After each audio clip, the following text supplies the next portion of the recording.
All right. Good afternoon and welcome to the 2023 Noxious Weed Program Grants webinar. This webinar and the associated test questions are a requirement for all recipients of 2023 Noxious Weed grants, regardless of funding source.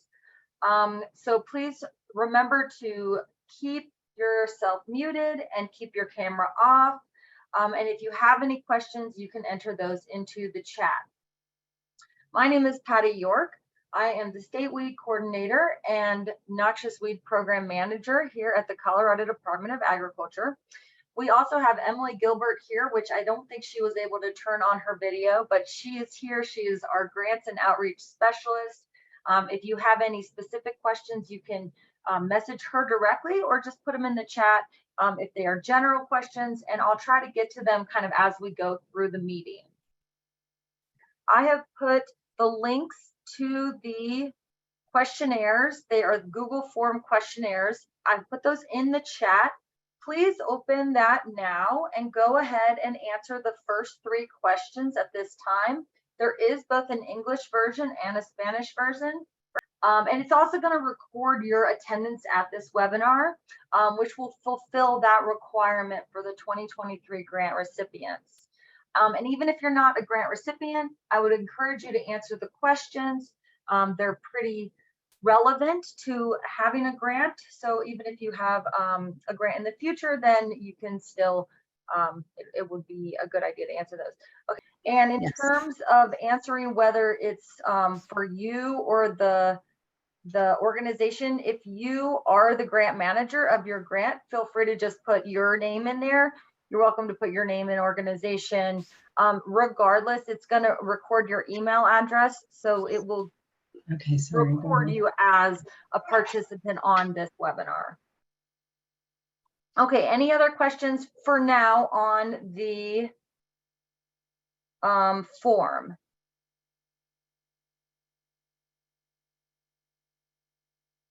Looks like everyone's getting through that. So go ahead and answer those first 3 questions. That's about just who you are, whether this is your first time with a grant, etc.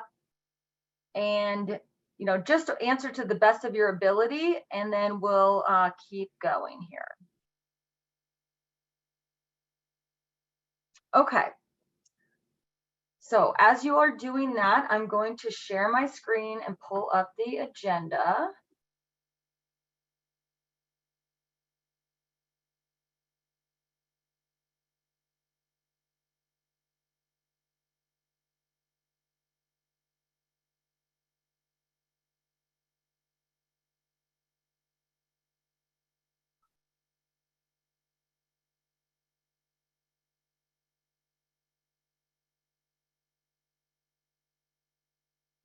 Okay, so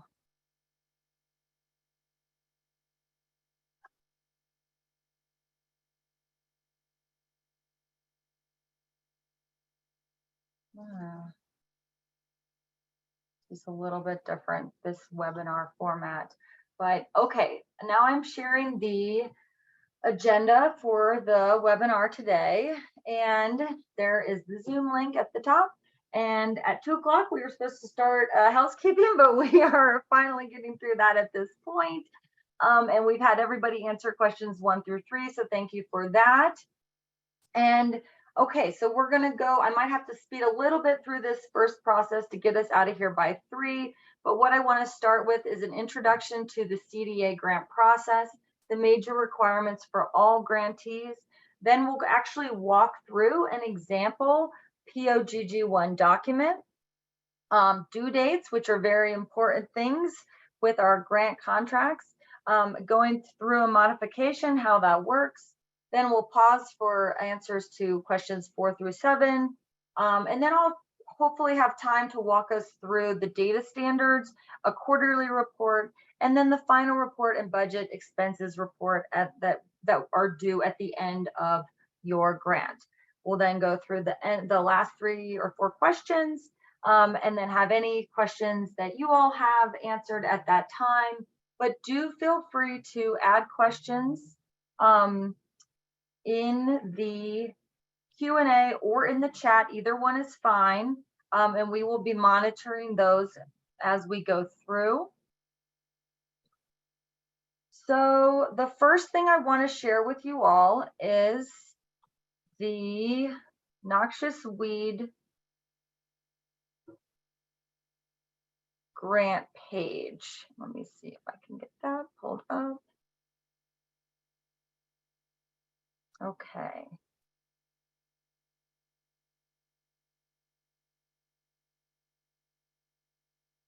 All right, so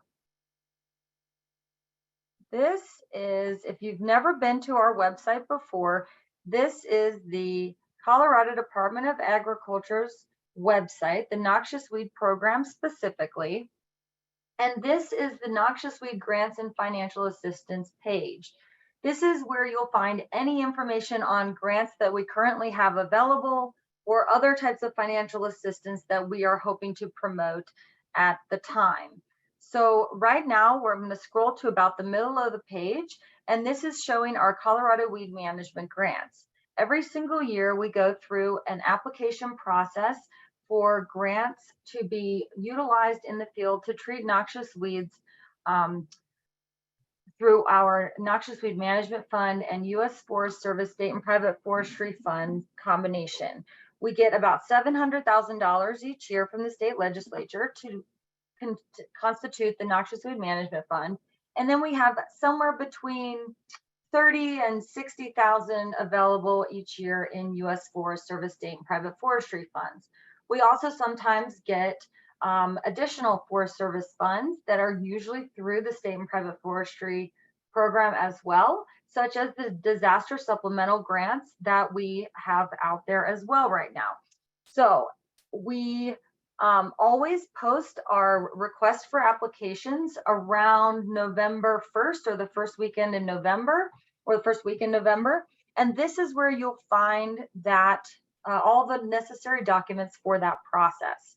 So you can see the 2023 Noxious Weed Fund, NWF is Noxious Weed Fund, and SPF is State and Private Forestry.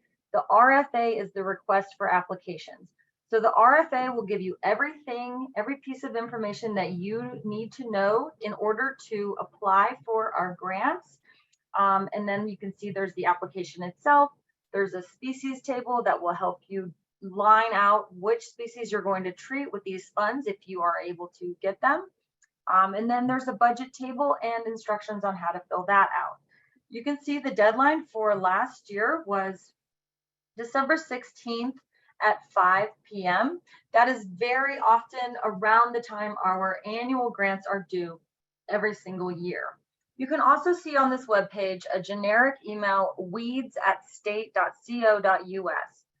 We used this email for application submittals last year. We might do that again this year, although the CDA is trying to build a grant software, so hopefully we'll have that done at some point. I don't know if it'll be done in time for this year, but anyway, you can always access us through this weeds@state.co.us email. That email address goes to everybody in the Noxious Weed program, and we can always figure out who's best to answer that question. You can find frequently asked questions about our grant process at this website here. And then if you do have an awarded grant, all the report forms for those grants are found here. So there's a quarterly report form, final report form, a final report form for grants that include SPF funding, and then an actual final budget form. Now, if you do have a noxious or a disaster supplemental funding grant, we have not posted those reports to this page yet. We hope to do that soon, but you should get those directly from us through email. Okay, so all of our grantees are required to report to us quarterly if your grant lasts for more than a quarter. The state fiscal year starts on July 1st every year. It goes from July 1st to June 30th, and the quarters follow that fiscal year. So quarter one is July 1st through September 30th. Quarter two is October 1st through December 31st. And then it wraps around to the next calendar year. and quarter 3 for our fiscal year is January 1st through March 31st of the following calendar year. And then we are currently in quarter 4 of the state fiscal year, which runs from April 1st to June 30th. Any grant that goes beyond more than 1 quarter is required to fill out a quarterly report, which tells us what progress was completed in that quarter and any financial expenses that were spent or match that was acquired. It basically gives a summary of that quarter, and those are due 30 days after the end of the quarter or 15 days if you are a disaster supplemental funding grant. And that is because we then have to report to the Forest Service 30 days after the end of the quarter. So you will find these dates in your POGG1 document, which we're going to go through in depth in a minute. But basically what I wanted to emphasize here is that everybody who has a grant that lasts more than 1 quarter is required to fill out a quarterly report. And you're also required to fill out a final report at the end of your project. All grantees are required to submit EDMAPS data for the sites of the noxious weeds that they treat during their grant time period. This data entry can be, points, polygons, it can be by site, whatever you'd like to do. But whatever's easiest, we do require that data to be submitted. We also require photos of work and documentation of expenses and communication with the U.S. Forest Service representative for those with state and private forestry funds. Now, we want to talk about what's required at the beginning of the grant process because, for example, photos of work and data, those things, if you're not prepared to collect them during the course of your grant and while you're out in the field working, it's a lot harder to get those things at the end of the grant once you're wrapping everything up and once the snow has started falling. So we really want to emphasize the things that are important for everybody to remember to do during the process of your grant. All right, we're going to jump in now to the POGG1 document. And we'll walk through that. And let's see, it looks like, okay. So I'm going to stop this share and start sharing the POGG1 document.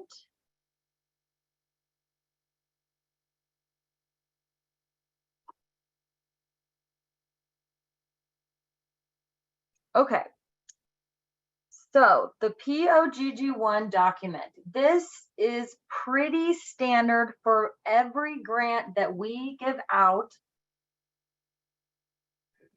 under the amount of $250,000. So that is basically all of our noxious weed grants because we only give out about $750,000 a year through this program. And so that would be over a third of our allotted funding if we were to give out more than $250,000 for one grant. So basically everybody who's getting a noxious weed grant is going to get a POGG1 document. And what this stands for is purchase order grants given. So we very easily talk about these as purchase orders or as your contract. But this is what the first page looks like. And I'll zoom in a little bit so we can see this. This is the first page, and this is going to give all of your very basic summarized information on your grant. It starts out with the POGG1 number. This number right here, POGG1, this number is basically what we use to reference your grant at the CDA. So to track your progress, to track your quarterly reports, to submit your invoices, this is the record of your grant that we have associated with it for the rest, basically for the rest of time. It is the number solidified as your grant number. So POGG1, as I mentioned, was purchase order grants given. BDAA is basically the Department of Agriculture. That refers to our department. And then you'll see 2023 because that is the fiscal year that we awarded this grant. And then the last 4 digits, which here is 3400, those sometimes 5 digits, depending on what time of year you received your grant, that is your specific number.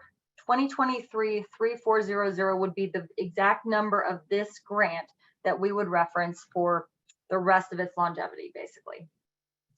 Now there is a date here. This date, corresponds to when the POGG1 was created. It's not as important as the next 2 dates that we'll talk about. The description will basically be the title of your grant. It typically includes the grantee's name and what funding sources are included in this grant. The next 2 pieces of information are by far the 2 most important pieces of information with your grant: your effective date and your expiration date. Your effective date, which in this case is April 18th, 2023, is when you can start your grant. No reimbursable expenses can be accrued prior to this date. So if you're going to pay for personnel, they cannot start getting paid with grant funds until this effective date. Now, if you did start a seasonal on April 1st and you want to use the hours that you're paying them from April 1st through April 17th as match, that is perfectly fine. But anything that you want to be reimbursed for through this grant process cannot be spent prior to your effective date. We know you get a notification letter sometime in late February, and that lets you know how much money you can plan for, but it cannot be spent until you receive this contract with the effective date on it. Now, matching funds, most of our grants do require a 1-to-1 match. There are many exceptions to that, of course, including our disaster supplemental funding. Those grants the match has been waived from the Forest Service. But most of our noxious weed grants will require a 1-to-1 match. That match can start being accrued 90 days prior to the effective date. So you can accrue match, but you cannot accrue reimbursable expenses until the effective date. The expiration date is when your deliverables are due. We're going to go through and talk about deliverables as we go through our POGG1 document, but your deliverables are due by the expiration date of your contract.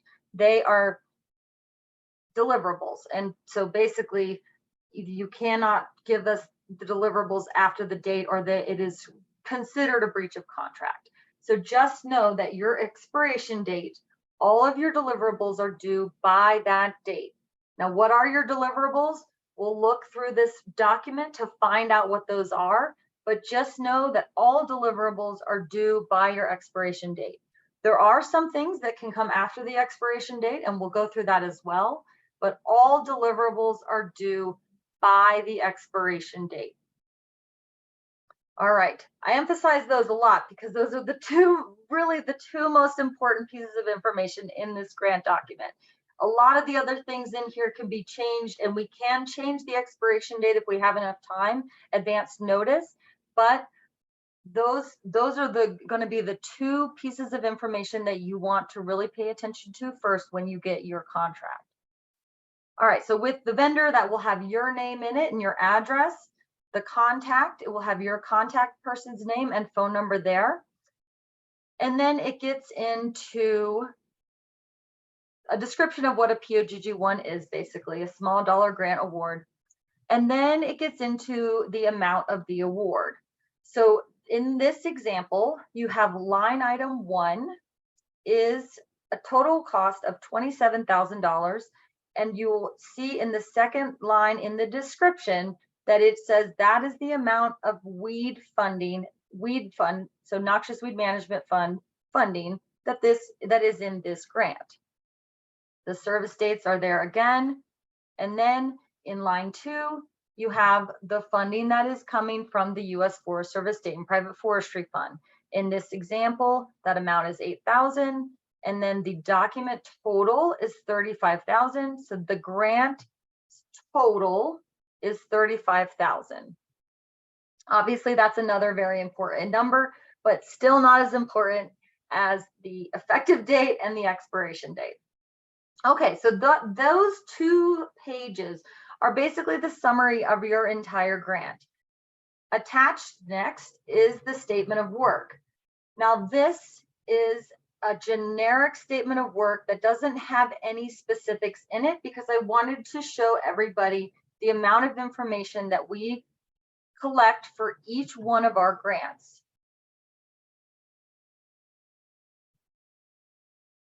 This is how we start every single statement of work.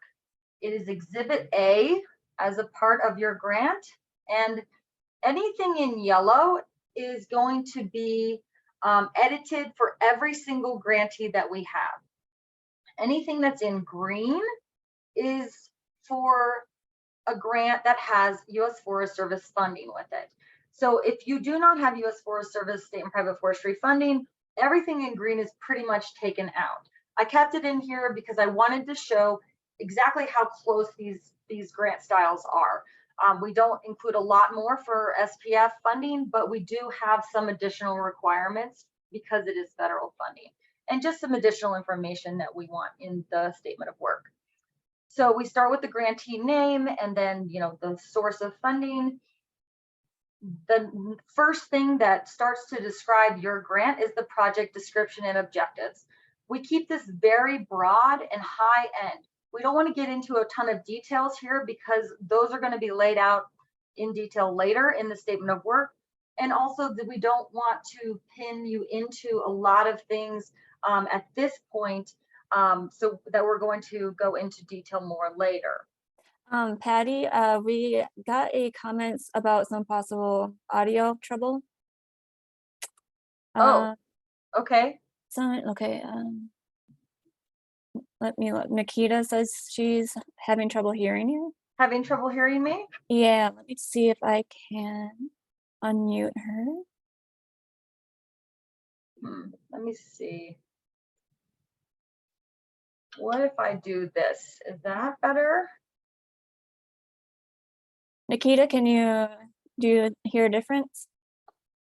Marissa, you can hear me? I think it might be a localized problem with Nikita. So okay. It looks like everybody else can hear you just fine. Okay. I'm going to see if I can work with her so you can keep going. Great. Okay. Thank you very much. Okay. All right. No, it's still not muted. Oh, let's see who's not muted now. Got that under control. That was her. She's just working on her end. So she's muted now. Great. Okay. All right. And thank you, Julie. I see you can answer, you can hear me as well. Okay, wonderful. So we'll keep going now. All right, so we're into the contractor. So here's just the grantee legal name, and then any nickname or abbreviation that you might have, that is the DBA, or doing business as. So a lot of conservation districts, for example, will put CD in here just in case we refer to your grant or you as the grantee by that abbreviation. We want to make sure that we all know what we're talking about. These green lines again are for the state and private forestry funding grants. So we'll have the grant award number. The CFDA is basically the federal catalog number. And then we get into definitions. So all of the definitions that are not highlighted are going to be included in basically every single grant. If you have a question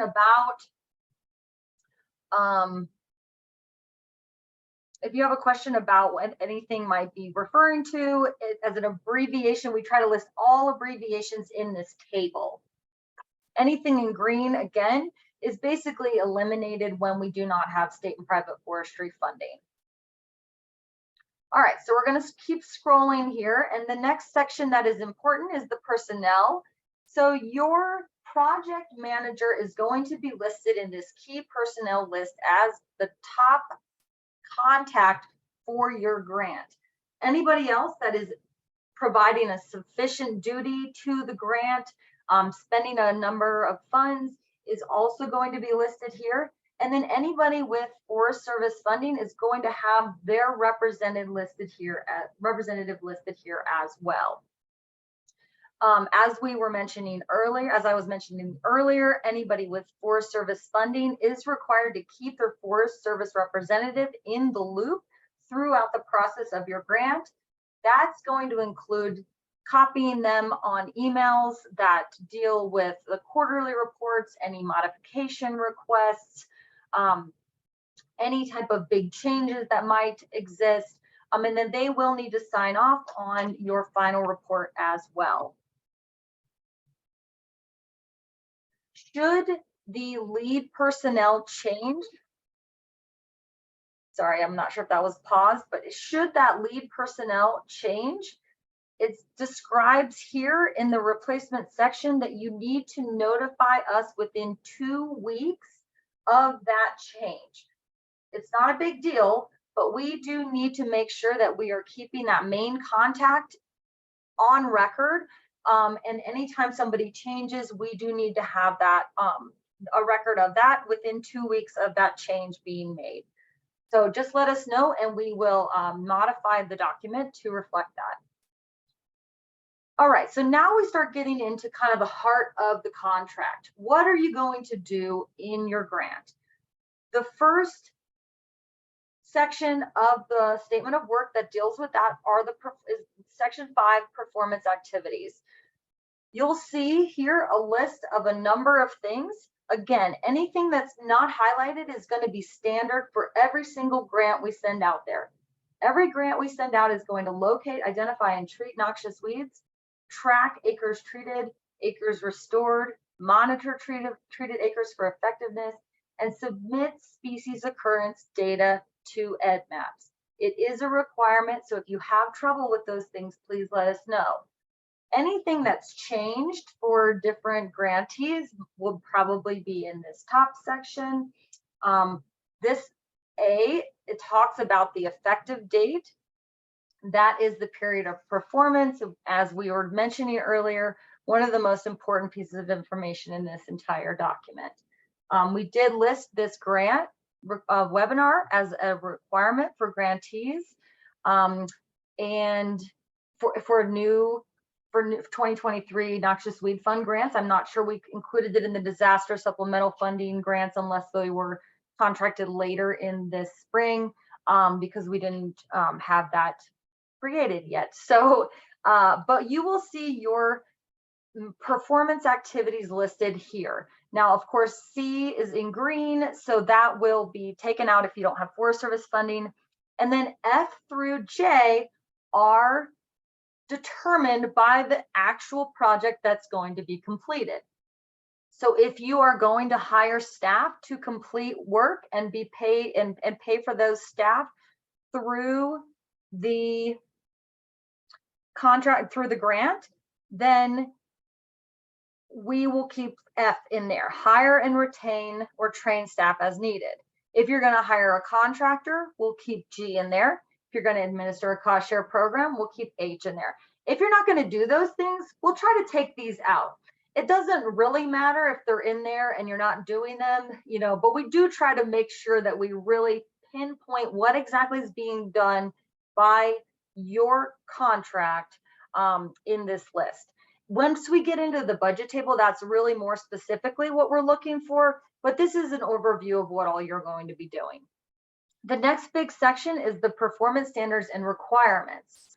So this first section talks about the hierarchy of the different documents that are going to be looked at if we have to talk about what you've performed and what performance has been met and what hasn't.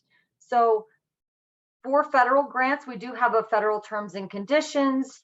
Please look through those and let me know if you have any questions. It's basically a lot of the same things that we keep people, you know, keep standards at for our state documents.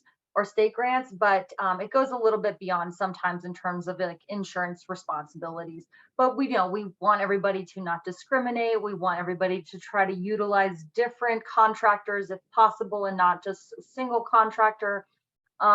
Things like that are going to be listed in the terms and conditions. All right. We talk about how we can update this document and electronic documents that are tied to this at any point during the contract. So please be aware. For example, the list of noxious weeds.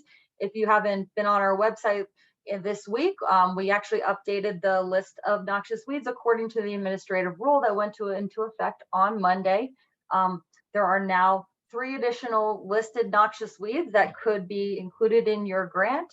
And those are, the yellow flag iris, Siberian elm, and tree of heaven. And this is where you would list the noxious weeds that you are actually planning to treat and an approximate number of acres for those treatments. We will look at this either in gross acres or infested acres, but this is where we really do try to be specific on what exactly you're going to do with your noxious weed grant. So for every single grant that we have out there, we have some listed species in this section, and an estimate of acres that you'll be treating. Once you get down to 5, we talk about the tracking, the acres for effectiveness. You want to track them through EdMaps. Or some other kind of software that is basically showing where you were and how much you're treating. There's a lot of kind of generic language in here. Number 7 talks about a cost share program. We'll take that section out if you're not doing a cost share program. Section 8 talks about education and outreach activities. A lot of our contracts include some type of education and outreach. We try to keep this generic, but put specifics in there to reflect what's going to be done with grant funds specifically. So this is pretty standard language, talking about using best management practices, obtaining permits if necessary. And then we start getting into submittals, the details around EdMaps. This is just some very kind of specific information about how you need to have GPS enabled devices to collect your data. That cell phones are GPS enabled devices as long as location data is on. As everybody should know, you can use EdMaps directly in the field with your phone, and that all counts as reporting for your noxious weed location information.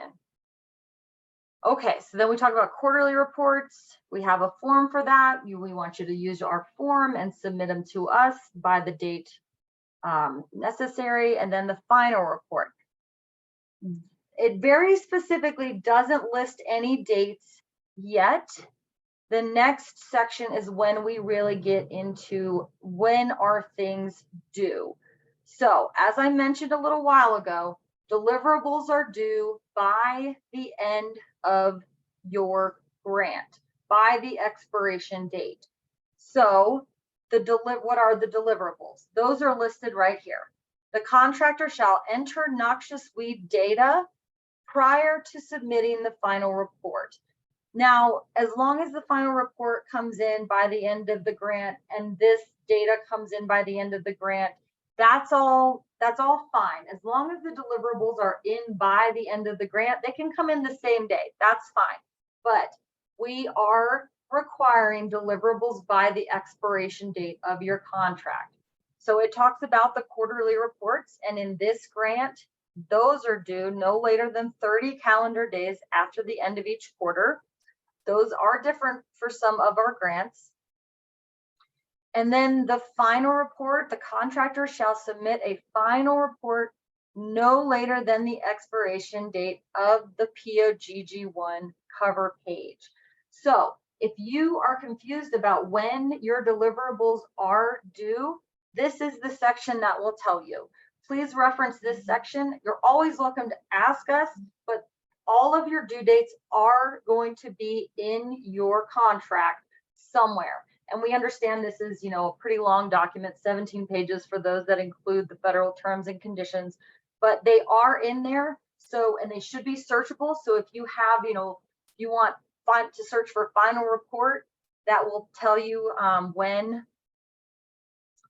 they are due. All right, so that's the deliverables and acceptance section. The next is your budget table. Now this details what you're going to spend your grant funds on. It's going to talk about your state fiscal year split. If you have noxious weed management funds, I want to emphasize to everybody, we have to split our, we grant our grants for a field season typically. The field season spreads across 2 fiscal years. It makes it very difficult financially for us to define the work.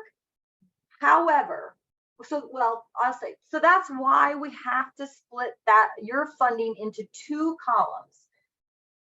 Fiscal year 2023 funds, that's all what we have available in the bank right now. If for some reason we were not given the $700,000 for the next fiscal year, then we could not pay you all back for the fiscal year 2024 funds. The reason we have to write it like this is because almost every single time that we make the contract finalized, we have not yet had the governor sign off on the budget for the following fiscal year. So we cannot say 100% certainty that funding is going to be available. However, we know it's a line item in there, and it typically gets signed in May. At this point, the governor has signed the budget, and those fiscal year 2024 funds will be there in our bank account starting July 1st, but they're not there beforehand, and that's why we have to write it this way. If by chance something happened in the year of the pandemic, we were worried about this. For example, 2020, we weren't sure if those $700,000 would be pulled to be utilized somewhere else. It's always a possibility, but once it's signed in the budget, then it is going to come into our bank account on July 1st. But that's why we have to write it like this for all noxious weed management funds. We have to split it amongst the fiscal year, even though it's one field season, it's one grant. In addition, if you wanted to do an interim invoice on June 30th, we can only allow you to invoice us for state fiscal year 23 funds. If you want to wait till the very end of your grant and just invoice us all at once, we can just send you an invoice, or you can just send us an invoice for the $35,000 for the total amount of your grant. And as long as you've provided the matching funds and all of the other documentation that's necessary, then we can just pay you all at once. But this is why we have to split your budget items between fiscal years. It's really just the technicalities of the state fiscal year running through our field season. State and private forestry funds are not restricted by fiscal year because they basically come into our bank account as soon as we get the grant, so we can give those out at any time. So I just want to kind of emphasize that's why we have to split the noxious weed management funds amongst fiscal years. But if you're really just going to kind of, on July 1st, it all rolls to one big fund. So if you're just going to invoice us at the end, it can just be for the total amount. Okay, so as anything that is specific for your grant is going to be, kind of highlighted here below. This grant does require 1-to-1 matching. And then if you do have Forest Service funding, the Forest Service match has to be from non-federal sources. This talks about the fiscal year split and how you can invoice us for that first fiscal year, but it cannot be more than that fiscal year total. And then it talks about how you are allowed to move 10% of your total grant amount. So in this case, if the grant is 35,000, 10% is 3,500. You can move $3,500 between the rows that are already designated in your budget without having to ask for a modification. If, let's say, you can't hire somebody and you need to move this entire personnel line to other supplies or herbicides, or you want to do more of your cost share, if it's $11,000, that's more than 10%. And in that case, you have to go through an official modification. In order to modify your grant, you need to ask us in writing before spending the funds on something else, permission to move that money from this line to that other line. It's very easy for us to approve a modification as long as it's in writing and ahead of time. If you've already spent the funds, it is much more difficult for us to even approve a modification. Sometimes we can help you put those funds that you spent into matching and reallocate them moving forward. But the easiest way for us to modify more than 10% of your budget is for you to just write us an email asking for a modification, saying how much funding you want to move from this line to this other line. And then the grant manager will, if they have to talk to me, then that's one thing, or if they can just approve it. Most of the time, if you have a line item already in there for that expense, they can just approve it as long as you haven't spent the funds yet. They will send you back an email saying it's been approved. And then they will print your entire email history, that history of the modification request, and save it in your file. So that way we have a record of what we've modified in your grant. We don't even really have to modify the POGG1 document as long as we have that record of the modification in the file. Now, if you have something that's not included in your budget table that you want to spend the money on, because you couldn't spend it on personnel, let's say, that also can be asked. Feel free to ask us. We can't always approve everything. We can't, for example, purchase motors with state weed fund, things like that. But sometimes we can figure it out. It's easiest to move funding between items that are already delegated in your budget table. But if you ask us ahead of time, we can always try our best to modify your grant accordingly. All right, last section of the POGG1 document is invoicing. This is going to talk about what you need to do in order to be reimbursed. Invoicing, your invoice, that's not a deliverable. An invoice is not considered a deliverable. It's considered a piece of documentation that says you guys owe us that much money. So it's not due by the expiration date of the grant. In fact, what we require is for you to submit the final report, the final budget, and your EDMAPS data by the end of the grant. And then we go through it and we approve it. Once it's been approved, then you can submit the invoice to us. The invoice is due, and it says in here, and on number 5, 45 days after the expiration or termination of the purchase order grant. So it is due 45 days after your expiration date. Now, you also do have to include all of these things in number 3 in order for us to process your invoice. We need proof that you've spent the money in the way that you said you would. Those items are all listed in number 3. Those items can all come with the invoice if you can't get us them by the time that you're sending the final report.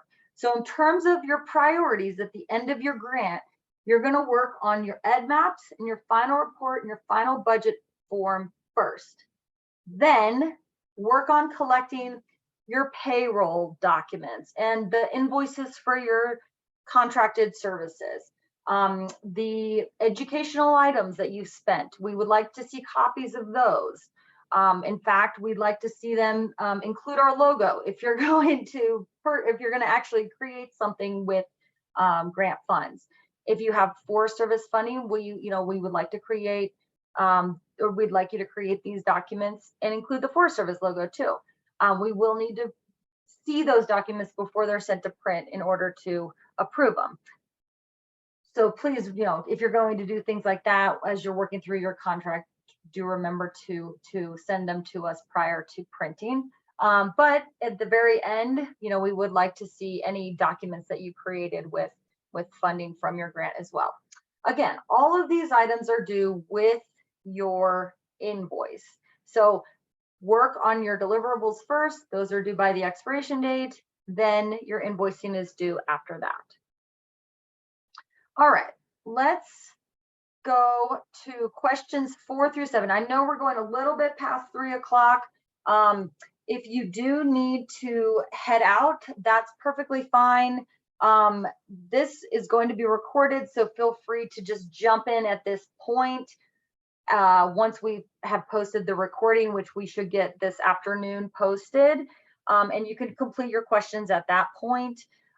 But for those of you still on and still able to stick around for another 10 minutes or so, feel free to go through questions 4 through 7, and I will pull up the data standards document.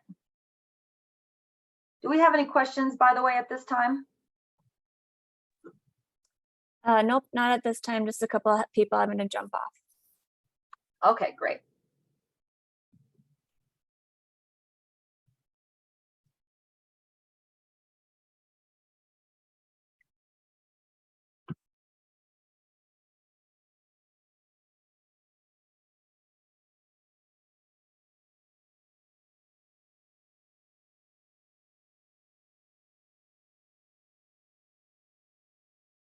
Okay. Post the link to the, yes, let me post the link to the, there is the Google Doc English version for anybody who needs that. It's back in the chat, not in the, you know what, I can probably put it in here as well. Here, let's see if that, okay, I think that, yes.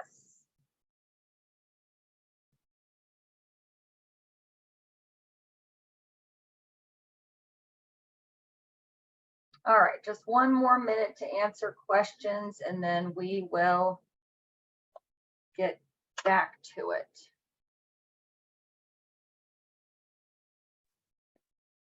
Patty, we do have a question from Dawn. She asked, what is the key personnel signing off on? Is it just the completion? Yeah, technically they're not having to sign off on anything. They're just, key personnel are the people that we're contacting to answer questions about the grant. It's really going to be that #1 person listed in your key personnel. But if you have somebody else who is going to become an expert helping with your grant, then that, that's where we would list them as well. And yes, if insurance, you know what, I think if you have, when you submit your insurance to us, we attach it to your contract. So I'm pretty sure as long as you have the required insurance at that time, then it's okay. If the billing changes a little bit, then I think it's okay for us to just keep the current one. However, if you'd like to send it to us, Dawn, feel free to send us the updated insurance.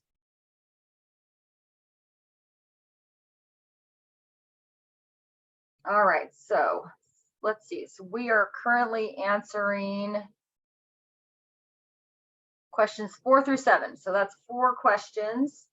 One more minute on that. These are all about due dates and how things work with with due dates and, let's see, effective dates and expiration dates and modification.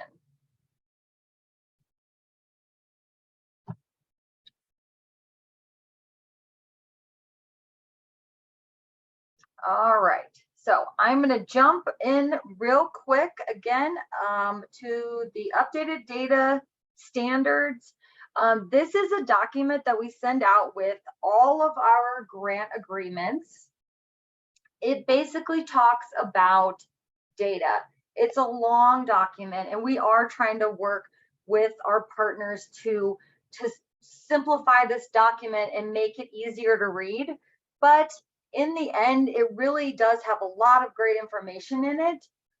So please do read it, even though it's a little bit long. But it's going to show you, it's going to talk about data and why is it important, and why does the device used matter. So there's a lot of background information in terms of data acquisition, but when it comes down to it, this is really going to be the heart of collecting. This is going to be the information that provides the heart of noxious weed data, and how, if we collect it all kind of standardized, we'll be able to utilize it in ways to tell stories in the future. One of the big reasons that we continue to get more and more funding is because of the photos that you all submit with your projects and the corresponding data that goes along with it. So the better data that we can have and the before after photos that we can show, you would be very surprised at how just those two pieces of information can really sell the story to our governing bodies to give us more money. And so please do let us know if you have any questions about how to provide really accurate and highly functioning data. This document does talk a lot about it, so please do read through it. And I really want to highlight, since we're a little bit short on time, a few things. So right here first on page, well, that says page 2. Yeah, I think this is page 2. This table right here is talking about the data that is required for, I think it's for the EDMAPS. These are the EDMAPS requirements. Oh, yeah, actually, these are all requirements. So EDMAPS and CDA data that is required. So some type of, well, let me get to the tables. We'll just move forward from this. All of this talks about different types of data, photos, why photos are important. Should you use gross area or infested area? What's the difference between polygons or points? What do these are listed species? What is best for each one of the lists? And then at the very bottom, the last 3 or 4 pages of this document talk about the required and recommended data for EDMAPS and CDA. This is basically a data table. You can set your data dictionary up to reflect this table. If that is beyond the scope of what you know how to do, please do contact us and we'll try to help you get this set up. But basically, you can even just record this on a form that you write out. And what this is looking at is the minimum amount of data that's required for EDMAPS entry. If you're going to bulk upload, this data is very, very important to have in those bulk uploads to make it go directly into EDMAPS. So the reporter, that's you. So in here, let me show you real quick. So these are just the required data column are just the number of the row. What the data describes is, kind of like what it's describing. The recommended field name is basically saying, what does it recommend you put on the top of your column as you collect the data in rows. So what does it recommend that you put as the field name? If you put these field names, it's going to correlate with EDMAPS very easily and go directly into their system. The description is telling you what kind of data that's being collected, and then how to populate the data. So if you're aware of kind of data calculations and data collections, you'll know that sometimes it's in, we're talking about text format, sometimes we're talking about number formats, dates, things like that. This is kind of giving you the example of what that's going to look like. If it's in bold, then EdMaps actually wants you to use one of those options as the data entry. So then the next column is just an example of what that looks like. So for example, row 2, the record owner, I'm using my own example here. So my name, Patty York. I am with a state agency.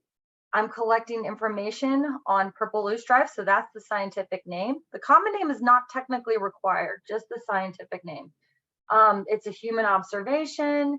I've detected it. We can talk about UUIDs in another place. If you are having trouble figuring that part out, let me know. This is a month, date, and year in 8 digits. And then US, Colorado, and county are all actually, sometimes those are automatically brought into a data field if you have your location set to collect that information. The second table here is the required data that CDA wants you to collect. So if you just get the stuff in table 1, you can get it into EdMaps. But what we would like to see are 3 additional pieces of information. Some type of location, so either lat, long, or a polygon. Some type of description of the area of infestation. So either infested area, which would look like like an area and a unit, so 4 acres. Same with survey or gross area. You only need to do one of those, but something that shows what the population looks like, and then something to describe the population. So either abundance, quantity, or percent cover. One of those 3 things. We're not requiring all 3 of these, just one from each of these 3 main sections. There's some recommended optional data that you can collect, but you really don't have to. That might be something that you want, though, in order to collect, data that shows what you're doing and where things were, or how to describe the habitat, things like that. But none of this is technically required. The last page kind of shows some data that was not formatted well. It gets kind of into specifics, but I really just wanted to go through these tables because the first 2 are what's actually required. And if you need help setting up your data dictionary, then please let me know. Okay, so Patty, yeah. sorry to interrupt again. Nikita had a comment saying that their partners have found Map It Fast is more user-friendly than EdMaps, and the delay in the feedback from EdMaps as well as the clumsy data entry of EdMaps. Are you getting data back from EdMaps in a timely manner? So in terms of the relationship between Map It Fast and EdMaps, it is complicated, and we can take that conversation kind of offline, but I will say a few things to it. We did meet with EdMaps in March, and they're actually contemplating coming up with a standard export from Map It Fast to EdMaps. There are some issues with the way that it is exported, and then the way that it is tried to be uploaded in EdMaps.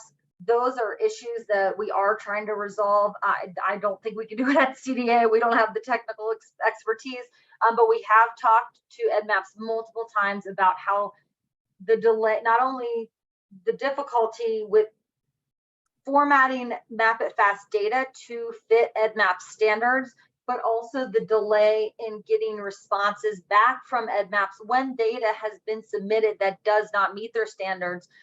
We're not being told about that, so we have no ability to help. So that's one of a couple things we've asked for from EdMaps at the summit or at the strategic planning session in March. We're to possibly work with Map It Fast, and we can help pay for something like this to get an export that would be sufficient to go straight into EdMaps, from Map It Fast to EdMaps. And then the second thing is to help CDA understand when data is coming in that hasn't been formatted correctly, so that we can step in and help out before we just have gone 6 months and there's no sign of that data anywhere. So I really apologize that that has been such an issue. Believe me, we feel the same way, and we all want that to be resolved. So we're going to be continuing to work on that as best as possible. All right, so I think at this point we can go ahead and answer the remaining questions of the form, and then please do hit submit at the end of your form.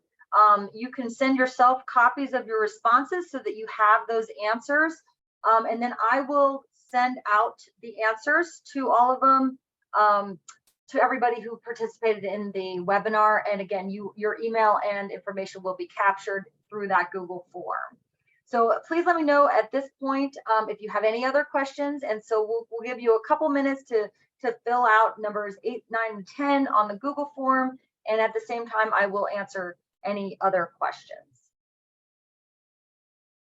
Marissa is wondering if we can send these slides to them afterwards. Sure, with the data standards, is that what we're talking about? I'm not sure. Or the whole presentation, possibly? So the presentation is just an example of a grant contract. So you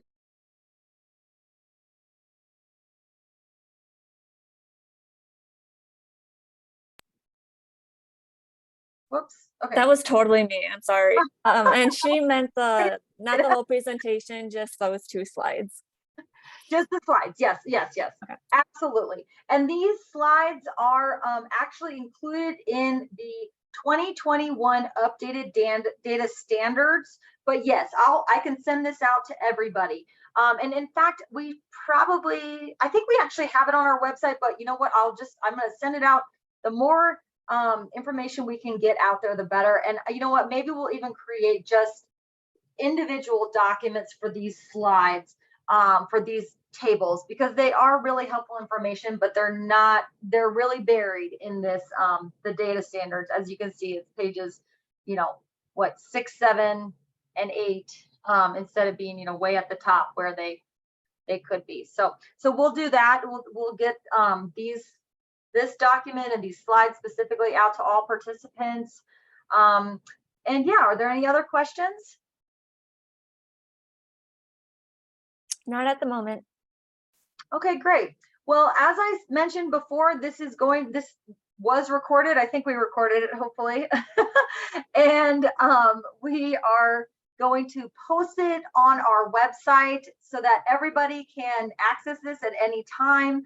I think we'll be able to kind of parse it out to different sections so that if you're just looking for the time that I talked about deliverables, you'll be able to fast forward to that. I'm not sure what all capabilities are possible, but we will get that uploaded as soon as possible, and we're hoping to include it in our newsletter that will go out on Friday. So thank you everybody for participating and for being here today. Please, if you have any other questions, feel free to email either that weeds@state.co.us, or contact your grant manager directly, or me or Emily. All of us, it's basically our first name dot last name at that same ending. Emily's has an A, so emily.a.gilbert@state.co.us. And feel free to get in touch with us if you have any questions. For those who have not received a grant and are interested in participating in the next round, look for that new RFA to come out that first week in November. And yeah, let's see, do we have one other? Oh, Emily put her email in the chat. Thank you, Emily. And there's the weeds one. So I think with that, we'll go ahead and say goodbye to everybody. We really appreciate you all being here. And yeah, thanks again.